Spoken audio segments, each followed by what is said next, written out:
নমস্কাৰ বন্ধু বান্ধৱীসকল, মই গায়ত্ৰী বৰুৱা ইউটিউব চেনেলৰ আন এটি নতুন ভিডিঅ'ত আপোনালোকক পুনৰবাৰ স্বাগতম জনাইছোঁ। বন্ধু বান্ধৱীসকল, আজি মই আছোঁ সম্পূৰ্ণ টাই আহোম ড্ৰেছত আৰু সকলোবিলাক ইয়াত যিমানখিনি উপস্থিত হৈছেহি সকলো টাই আহোম ড্ৰেছতে আছে, কিয়নো আমাৰ আহোমসকলৰ তিনিটা পণ্ডিত শ্ৰেণী মহন, দেওধাই, বাইলুং, মহন, চাংগুন, মপলং, এই তিনিটা পণ্ডিত শ্ৰেণীৰ ভিতৰত আমি মহনসকল হৈছোঁ অন্যতম পণ্ডিত শ্ৰেণী।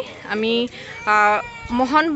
মহন বংশৰ মহন 7টা ফৈদৰ আমি আটাইতকৈ সৰু নুমলীয়া ফৈদটো হৈছে মহনৰ। আমি ৰাজঘৰীয়া মহন পৰিয়ালৰ আৰু আমি আজি ৰাজঘৰীয়া মহনৰ বংখাৱলী পতা হৈছে। আজি প্ৰথম দিন মই দেখুৱাই আছোঁ, আমি দেখুৱাই গৈ থাকিম আমাৰ বংখালীত কি কৰি থাকোঁ। এতিয়া আহিছোঁহে, বলক গৈ আছোঁ আমি আমি দেখা মই দাম গৈ আছোঁ। এইডোখৰ পূজাস্থলী, ইয়াত মৈদাম দিয়া আছে, পতাকাত তোলন হৈ গ'ল।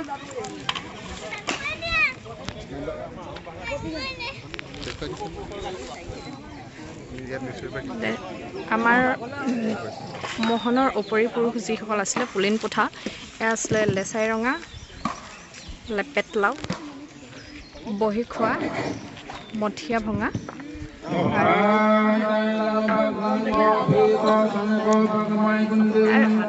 ৰহি খোৱা। আৰু আমি এতিয়া আইচিংলা আৰম্ভ কৰা হৈছে। শক্তি আৰু সংস্কৃতি এইবিলাক জাতিৰ সম্বল, এই জাতীয় সম্বললৈ আমাৰ পৰিছে আৰু জাতীয় সম্বলৰ যি শক্তি যাৰ পৰা আহৰণ কৰিছিলোঁ আমাৰ পূৰ্বজৰ লেচা ৰঙা, ৰহি খোৱা, বহি খোৱা, মঠিয়া ভঙা, এইসকল আমাৰ পূৰ্বজৰ বংশধৰ আৰু তেখেতসকলক আমি স্মৰণ কৰি প্ৰতিটো ক্ষেত্ৰত এটা মৈদাম তৈয়াৰ কৰি নিৰ্মাণ কৰি আমি সেৱা ৰাখিছোঁ আৰু আশা স্মৰণ কৰিছোঁ আৰু সেৱা ৰাখিছোঁ যে আমাৰ যিসকল অতি সন্ততি নাতি ইয়াত আছিল সেইসকলৰ তেখেতসকলৰ ওপৰৰ পৰা দান কৰি তাৰ পৰা আহি আমাক যেন আশীৰ্বাদ দিয়ে। আমি যেন পৃথিৱীৰ আমাৰ যি শক্তি পৃথিৱীত আমি আমাৰ আত্মপৰিচয় যাতে জীয়াই ৰাখিব পাৰোঁ, আত্মপৰিচয় বজাই ৰাখিব পাৰোঁ, তাৰ আশীৰ্বাদ বিচাৰি আমি তেখেতসকলক মৈদাম দৰ্শন কৰিছোঁ। কিন্তু আপোনালোকে জানে যে পৃথিৱীত এনেকুৱা জাতি নাই, এনেকুৱা এটা সম্প্ৰদায় নাই যিসকলে পূৰ্বপুৰুষক স্মৰণ নকৰে। আৰু পূৰ্বপুৰুষক স্মৰণ কৰাটো হৈছে সভ্যতাৰ প্ৰথম পৰিচয়। সেই সভ্যতাৰ পৰিচয় আজি আমাৰ যি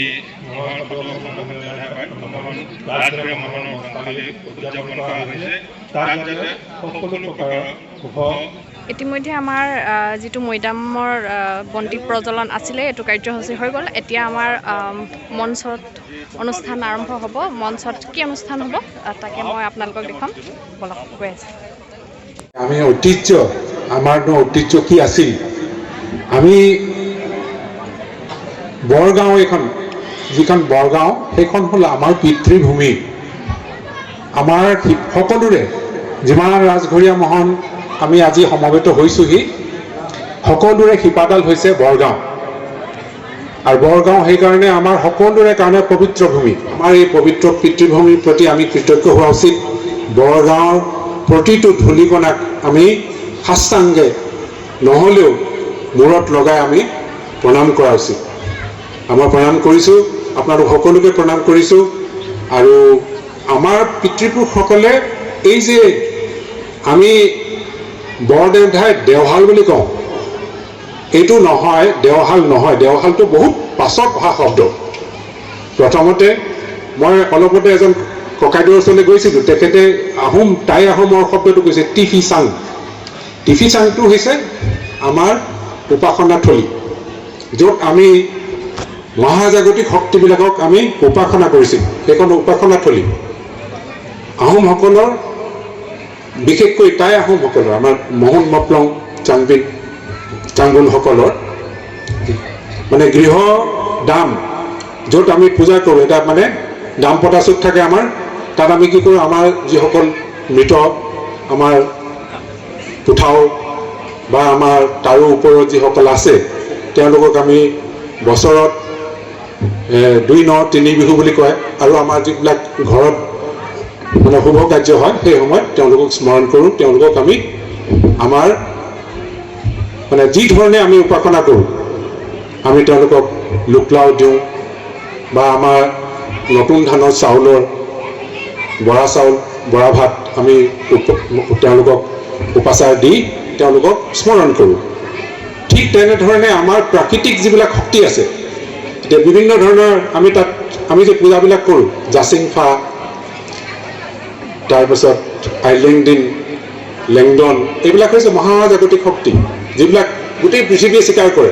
হিন্দু ধৰ্মত যিবিলাক আমি তত্ত্ব বুলি কওঁ সেই তত্ত্বখিনি আমাৰ বহু হাজাৰ বছৰৰ পূৰ্বে সেই আমাৰ পূৰ্বপুৰুষসকলে সেইবিলাকক আৰাধনা কৰিছিলে আৰু যেতিয়া চাওলুং চুকাফা আহিছিলে তেওঁ আমাৰ পূৰ্বপুৰুষ সাধকসকলক লৈ আহিছিল।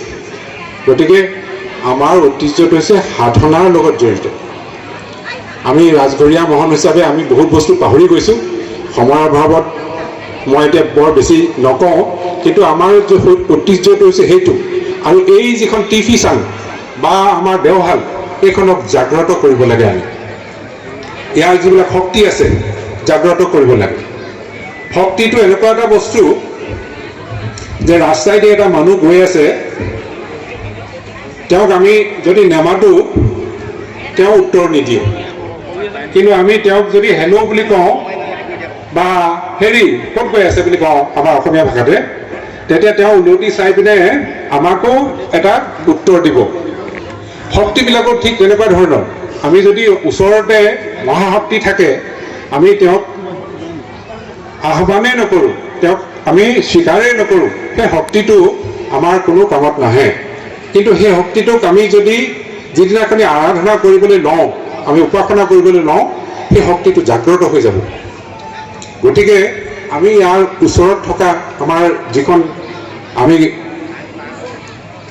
মানে ক'তো লিখা নাই কিন্তু আমি জানো যে এই টিফিচাং বা দেওশালখন স্বৰ্গদেউ চুহুংমুঙৰ সময়তে হোৱা বুলি আমি ঠাৱৰ কৰিছোঁ। আৰু তেওঁ আনি পিনে আমাৰ মহন দেওধাই বাইদেউসকলক ইয়াত স্থাপন কৰিছিলে। মহলাউঠি পূজাক জিমুংটি তাৰপিছত মুংৰামত মহুং চাং বনমপলং এই তিনি চাম্বমং বুলি এই তিনি ফৈৰ লোক এতিয়ালৈকে ইয়ালৈকে বৰ্তি আছে।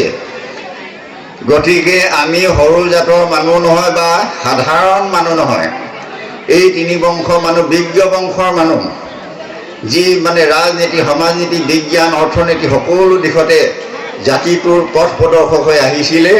আৰু যিদিনাৰ পৰাই আমাক এই ৰাজবংশটোৰ লগত ছেপাৰেট কৰি দিলে পৃথক কৰি দিলে সেইদিন ধৰি আমাৰ ৰাজ্যও গ'ল, আমাৰ ভাষা সংস্কৃতি পৰম্পৰা সকলো গ'ল।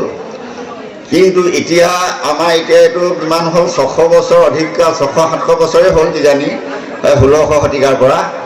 এতিয়া আমাৰ মানুহৰ মাজত আকৌ এইটো সৃষ্টি হৈছে যে আমি কি এৰিলোঁ কি হেৰুৱালোঁ আমি ক'লৈ গ'লোঁ এইবিলাকে ভাবিছে। কিন্তু আমি ধৰি ৰাখিলেও আমাক ইমান অপদস্থ কৰা হ'ল এটা সময়ত, যিটো সময়ত আমি আমাৰ পুথি পাঁজিবোৰ ঘৰত ৰাখিব পৰা ব্যৱস্থা নাছিলে। এইবিলাককো ব্ৰিটিছক দেখুৱাই আৰু যিবিলাকে শৰণ ভজন লৈছিলে হিন্দুত শৰণ ভজন লোৱাকে হিন্দুসকলৰ মানে এইবোৰ হেৰিৰ প্ৰভাৱত ব্ৰিটিছৰ মানে সহযোগত আমাৰ পৰা কাঢ়িলৈ যোৱা হৈছিলে। মোৰ আই যদিও অনাক্ষৰী আছিলে, অনাক্ষৰী থাকিলেও তেওঁৰ কিন্তু এটা বিজ্ঞ মনস্কতা এটা আছিলে। তেওঁ সেইবিলাক কথা মোক সৰুকালৰ পৰাই কৈ থাকে। এই যে আমাৰ দিনত বোলে পুথি পাঁজি হাতীত তুলি নিয়ে, ঘোঁৰাত তুলি নিয়ে, এই যে মানে ব্ৰিটিছে দেখুৱাই দিয়ে এইটোৱে পণ্ডিত এইসকলৰ ঘৰত পৰা ইয়াতে পণ্ডিত আছে পুথি পাঁজি আছে এইবিলাক ব্ৰিটিছক দেখুৱাই দিয়া। আমাক দেখুৱাই দিলে আমাৰ ভাই বন্ধু বৰগোহাঁই বুঢ়াগোহাঁই লাহন চেতিয়া সন্দিকৈ যিসকলে হিন্দুত শৰণ ভজন ল'লে সেইসকলে আমাৰ হেৰিটোক তেওঁলোকে নিষেধ কৰাত তেওঁলোকে লাগি গ'ল। তাৰোপৰি আমি এতিয়া যিবিলাক আমি এতিয়া পুথি পাঁজি আমাৰ যিবিলাক আছে সেইবিলাককো আমি সংৰক্ষণৰ অভাৱত আমি বহুদিন ভুগি থাকিলোঁ, সেইবিলাকো বহুত নষ্ট হৈ গ'ল। আৰু পুথি পাঁজিবিলাক সংৰক্ষণৰ ব্যৱস্থা কৰিবলৈ মহন দেওধাই বাইলুং সন্মিলনে 1962 চনত ভাষা সংস্কৃতি পৰম্পৰা ৰক্ষাৰ কাৰণে মহং চাংবন মাপলং ৰুমপংখ বুলি মহন দেওধাই বাইলুং সন্মিলনৰ সৃষ্টি কৰিছিলে। সেই মহন দেওধাই বাইলুঙৰ প্ৰচেষ্টাতে এটা টাই মিউজিয়াম আজি শিৱসাগৰত জিলিকি আছে, কিন্তু তাৰ অৱস্থা তথৈবচ, তাত কোনো খবৰ লওঁতা কোনো আমাৰ নাই।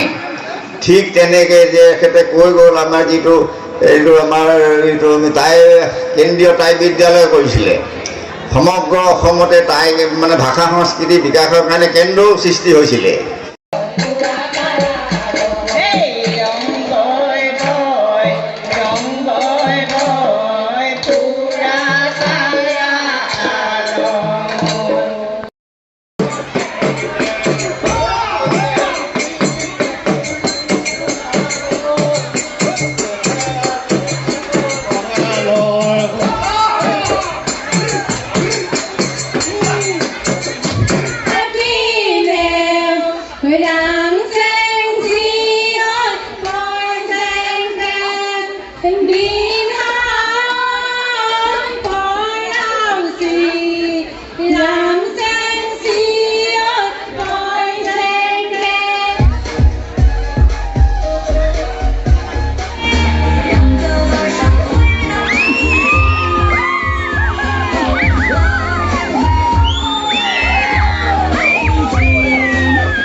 দেখিছে আমি আহি শেষ পৰ্যায় পাইছোঁহি প্ৰায়